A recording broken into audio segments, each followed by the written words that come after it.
Quando você para de orar, quando você para de jejuar, o diabo instala-se na tua vida e começa a brincar. Olá, querido, seja muito bem-vindo a mais um culto. Segunda-feira invadimos a vossa casa para trazer uma mensagem muito especial da parte de Deus. Eu quero que você partilhe este link para milhares e milhares de pessoas. À medida que você vai partilhar o link, tanto YouTube, Facebook, vão entender que o conteúdo é muito bom e mais pessoas podem ser alcançadas. Olha, existe uma coisa muito bonita e importante que eu gostava de frisar. Você tem como hoje se tornar um mensageiro, um missionário do nosso canal. Basta que você se inscreva, pega no link, mande para 10 pessoas. Assim que é, 10 pessoas. Além de você ser um mensageiro, também se torna o nosso aluno que vai estar diariamente atualizado com as novidades do nosso canal. Vamos orar? Pai, mais uma vez, obrigado. Já se passam alguns dias, Senhor, e entramos para uma nova semana. Eu não sei explicar como que alguns terminaram, não sei dizer o que teria acontecido, mas Pai, eu sou grato por estar aqui na Tua presença e grato por saber que existe uma outra audiência do outro lado. Nada disso seria Papai da Glória, sem Ti. Nada.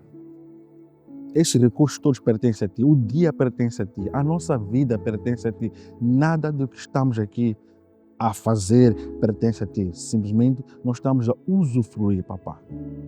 E queremos usufruir da melhor forma a nossa estadia aqui na Terra. Queremos usufruir da melhor forma, Senhor, o nosso relacionamento com as pessoas e tanto contigo, Pai. Obrigado, Senhor. Eu não sei como está a vida da outra alma do outro lado, Senhor. O que é que lhe pesa, o que é que lhe faz chorar, o que é que lhe faz perder a cabeça, o que é que lhe faz angustiar-se, o que é que faz entrar em ataque de pânico, ansiedade, depressão. Eu não sei, Senhor. Mas o que eu sei é que hoje eu sou um canal de mensagem. E é um privilégio estar a te servir, Senhor. Eu poderia fazer mais uma outra coisa, ou qualquer coisa, mas não seria tão valioso que te servir. Obrigado, Espírito Santo. Obrigado, meu Rei. Obrigado, Papai do Céu, porque na verdade o Teu sangue nos alcançou. Há coisas que a gente tem pago, mas o preço que o Senhor pagou na cruz é inexplicável, Senhor. Quebramos todas as muralhas satânicas, Senhor. Quebramos todo o mal, Senhor, e toda a agenda satânica do inimigo. Papai, dê ordem aos seus anjos que possam acampar sobre a nossa casa. Praga nenhuma, Papai, agora alcançará a nossa casa. O Senhor guardará a nossa entrada e saída. Estará conosco sobre a nossa esquerda e direita, à frente e atrás, falando no nosso ouvido. Este é o caminho. Este é o caminho. Obrigado, Jesus. Todas as muralhas caiam por terra, todo o plano inimigo cai por terra. Consagramos e entregamos, Papai da Glória, este culto, esta semana, em Tuas mãos. Oramos com tanta fé e certeza. E quem crê, diz amém. Querido, entramos já na terceira fase sobre as perdas. E nós, como tenho dito, desde que iniciamos, já estamos já na terceira perda, em que você encontra esta história em Lucas. Lucas foi uma das pessoas que, num só capítulo 15, ele explana de forma sequenciada as perdas. E isto acontecia numa sentada reunida entre pecadores e o próprio Jesus, distante os fariseus criticando o que Jesus fazia. Não importa as críticas que você recebe. O que importa é que você está a fazer o que está certo. Este manual de instrução carrega profecias, carrega instrução, carrega códigos da estrada, da vida. Carrega tudo aquilo que você precisa. Quem quer ser empresário tem instruções aqui. Quem quer ser uma pessoa crente, fervorosa, tem aqui. Quem quer ser profeta, quem quer adquirir dons espirituais, tem tudo aqui. É o próprio Deus falando através de vários personagens que Ele mesmo inspirou.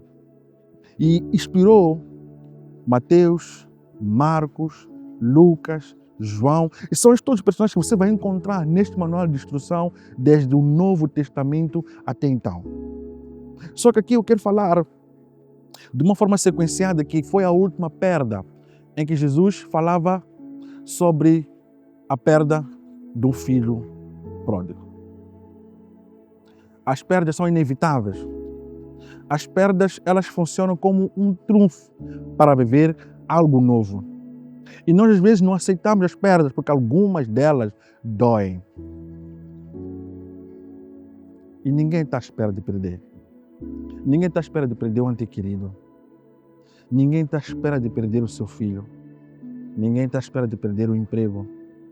Ninguém está à espera de perder a sua alma para o pecado. Ninguém está à espera. O mundo, ele jaz no maligno. O mundo, ele está pouco se importando se você se dá bem ou mal. O que importa aqui é de que lado você quer estar. O mundo não é para que você tenha êxito. O mundo quer que você se fracasse, se atropele, se exploda e tudo se estrague. Mas temos como viver no mundo da melhor forma, ainda que existam esses opositores ao nosso lugar ou ao nosso redor. Existe uma forma de você viver neste mundo. Se por acaso alguém lhe der um tapa pela esquerda, você devolve, você entrega à direita e diz, olha, dá mais um tapa. E se você tiver que perdoar, perdoe 70 vezes 7. E se alguém falar mal de si, você fala bem. E se alguém te amaldiçoar, você abençoa. E se você puder calar e não devolver o que xingaram sobre ti, melhor ainda. Essas são as diferentes formas e fórmulas que você tem de viver aqui na Terra. Não se preocupe com aquilo que o homem diz. Se preocupe com aquilo que Deus diz a seu respeito. Eu quero aqui continuar em Lucas 15, na parábola do filho pródigo. Aqui Jesus, ele dá uma aula de sapiência sobre o reino dos céus, como funciona. É isso. E no reino aconteceu algo especial. Entenda que o reino não é para pessoas perfeitas, mas sim para pessoas arrependidas. E logo fala assim no versículo 11, no capítulo 15. Jesus continuou. Um homem tinha 2 filhos. O filho mais jovem disse o pai: quero a minha parte da herança. E o pai dividiu seus bens entre os filhos. Atenção que eu estou a ler na versão NVT. Alguns dias depois, o filho mais jovem arrumou as suas coisas e se mudou para uma terra distante, onde desperdiçou tudo que tinha por viver de forma desregrada. Ei, nunca peça nada antes do tempo. O filho mais jovem, assim que já mostra que ele não tinha experiência e era imaturo. Eu não sei em que parte da tua vida você ainda é jovem. Não se precipite e nem se antecipe em crescer antes do tempo. Não se precipite em crescer antes do tempo. E nem se precipite. Mas aqui você nota que o filho mais jovem, estando na casa do seu pai, na casa de Deus, tendo um relacionamento com Deus, vivendo da melhor condição. A parábola do filho pródigo, ele mostra que em algum momento nós podemos perder a nossa família, podemos perder os nossos filhos. Às vezes o perder não é de morte, é perder porque eles acham e se intitulam mais jovens, ou seja, mais velhos, para poder fazer a sua vida, para poder desfazer os conselhos que o pai, a experiência que o pai podia dar, estando em casa para aprender e quer experimentar as coisas do mundo, quer viver as coisas do mundo. E Deus como é Deus. E Deus como é Deus, não porque Ele quer que você se dê mal na terra, mas algumas coisas Ele permite para que você adquira experiência e maturidade. Algumas coisas que a gente pede ao Pai, pedimos antes da hora. Alguns pedem alguns relacionamentos e casamentos antes da hora. Alguns pedem alguns trabalhos e carros antes da hora. Alguns pedem antes da hora. E não foi diferente com este menino mais jovem, filho pródigo. Filho do Deus, filho do Pai.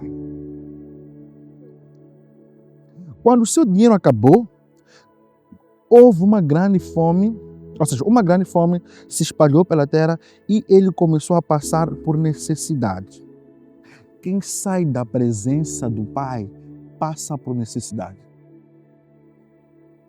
Quem sai da presença de Deus passa por necessidade. Quando você para de orar, quando você para de jejuar, o diabo instala-se na tua vida e começa a brincar. Não sai, permaneça e aguente o tempo que for necessário para que o próprio Pai te unja com óleo e te abençoe e que você vá fazer a tua vida.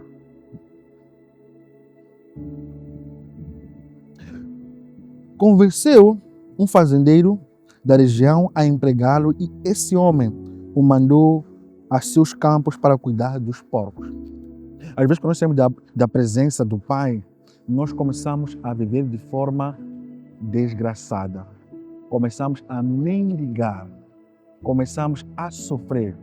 Sem necessidade. Porque tudo que nos trouxe a fazer foi pedir as coisas antes da hora. Eu não sei o que você tem pedido a Deus antes da hora. Tenha um pouco de paciência. Aguenta.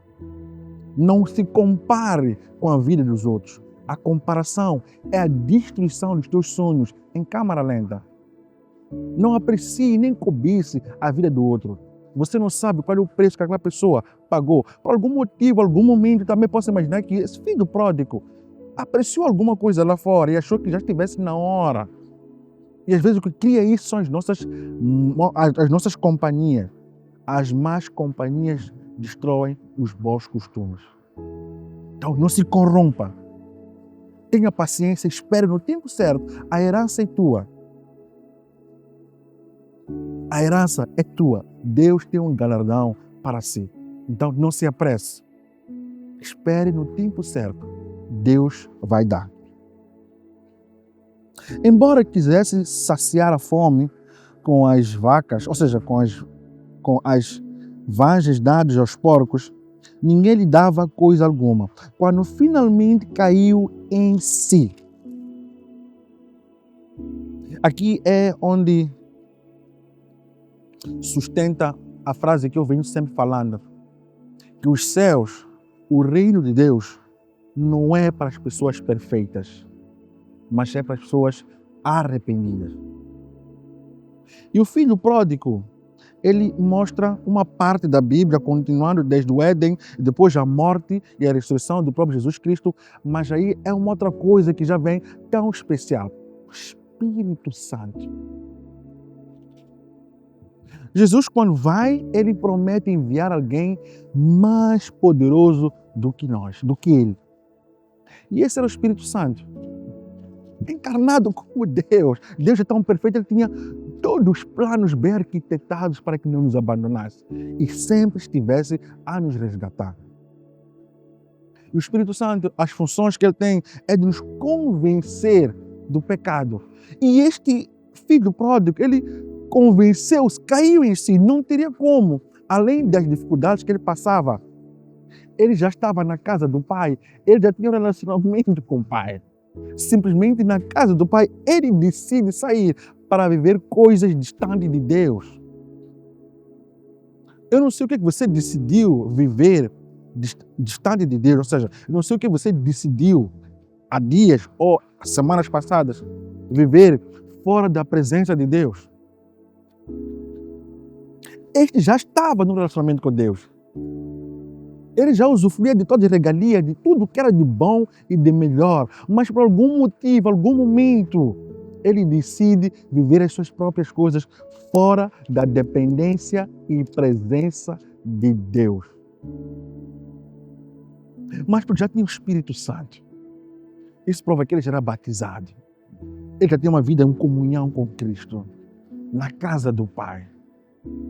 mas alguém que Deus deixou aqui na terra para nos convencer do pecado, para nos consolar, nos lembrar quem somos nós. Por que vivemos uma vida medíocre se eu já aceitei a Jesus publicamente, que Ele morreu por mim e creio que Ele voltará para me resgatar? Por que eu aceito viver essa vida medíocre? Essa vida de migalhas? Aí o filho pródigo, ele caindo em si, ele diz, voltarei para a casa do meu pai. Porém, quando eu voltar, vou pedir que ele me coloque como um dos teus empregados, porque eu estou a viver aqui. Até os empregados do meu pai vivem melhor. Não comem coisas de porcos, restos de porcos aqui. A Bíblia diz que quando ele volta e regressa, vendo o filho distante, ele corre, o pai e o filho se abraçam. E vê o seu filho arrependido. E o filho, pensando que teria sido destituído do seu lugar, ei, filho é filho, lugar de filho é lugar de filho. E ninguém vai lhe tirar. Não importa o que você cometeu no passado, o teu lugar. O próprio Jesus disse, vou à casa do meu pai, preparar um lugar, porque na casa do meu pai há muitas moradas. O teu quarto, a tua casa está bem preparado e guardado para que você vá lá. Basta que em nós venha um poder espetacular que o próprio Pedro se arrepende depois de ter negado a Jesus 3 vezes. Arrependimento. Cair em si, reconhecer que eu falhei, eu pequei contra os céus e a terra. E está na hora de voltar para o Pai. Na casa do Pai não há sofrimento, pois na presença de Deus temos tudo perfeito. Ele é agradável, Ele é fiel, não há dor e não há choros. Cai em si. Eu não sei que você precisa cair em si. Cai em si e volta para a casa do Pai. Volta para a comunhão com Cristo. Volta para a presença de Deus. Volte a orar. Se os outros não estão a orar, não importa. Mas tu que me ouves nessa noite, volte para a presença de Cristo. E não pense que você será tratado de forma medíocre como os empregados faziam ou viviam. Até os empregados viviam na melhor forma antes de si, ou seja, depois de si. Volta para o teu lugar, está à espera. Não se importe com o teu irmão mais velho, ainda que ele se ire, ainda que ele fique chateado porque teu pai dá um baquete, vai ser sempre assim. Sempre que uma alma se arrepende, a quem não se agrada. Eu quero desejar paz e prosperidade e lhe vejo uma próxima oportunidade, se assim Deus o quiser. Tchau!